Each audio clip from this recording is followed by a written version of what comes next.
Shrugging off a broad market consensus of a bleak performance, Tencent has delivered a grand result. The second quarter profit jumped 29% to $6.6 billion, beating market expectations of a 7% drop.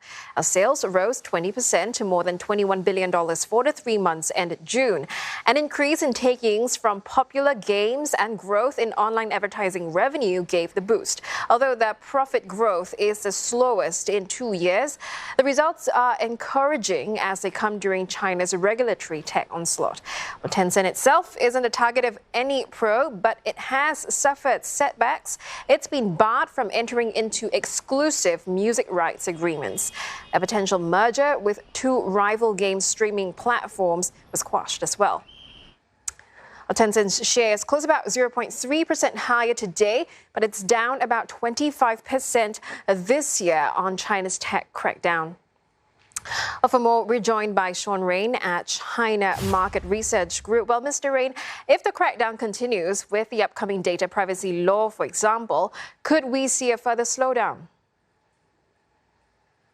Yeah, it's good to see you, Liz. I think so far you're actually going to see not only our Q2 numbers going to be pretty good, but you're going to see that July numbers are pretty good. And that's because the weather was so bad in many places in China. From Henan, we all saw the flooding, to Shanghai, where I live, where there was that much water on my drive home up to my car. So I think you're going to see July numbers are okay because a lot of gamers were just sitting at home playing video games. But I do expect that there's going to be more regulatory troubles for Tencent in the coming months. So investors need to be wary. First of all, right now, only 2.6% of their overall revenue comes from gaming for people under the age of 16. But I expect that there's going to be some moral pollution campaigns which are going to prevent some of the online games from being sold to 18, 19, 20, 21-year-olds because Xi Jinping doesn't want Chinese youth to be addicted to online games. It's not targeted at Tencent. It's going to hit the entire internet sector like Douyin, or the parent company or the Chinese version of TikTok, because too many of Chinese youth are addicted. So if you're an investor, the numbers are going to look better than what they might look in a quarter, frankly.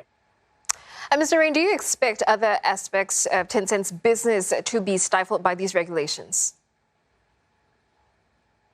I do, because I think what Xi Jinping is trying to do is create anti-monopoly law. It's not targeted Alibaba like what we saw last year. A lot of Western investors thought this was a political attack on Jack Ma directly.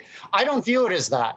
It's Xi Jinping is trying to make a fairer internet ecosystem that helps push innovation, that protects consumer choice. One of the problems that Tencent and Alibaba especially had is they were near monopolies. They had too much power, too much pricing power.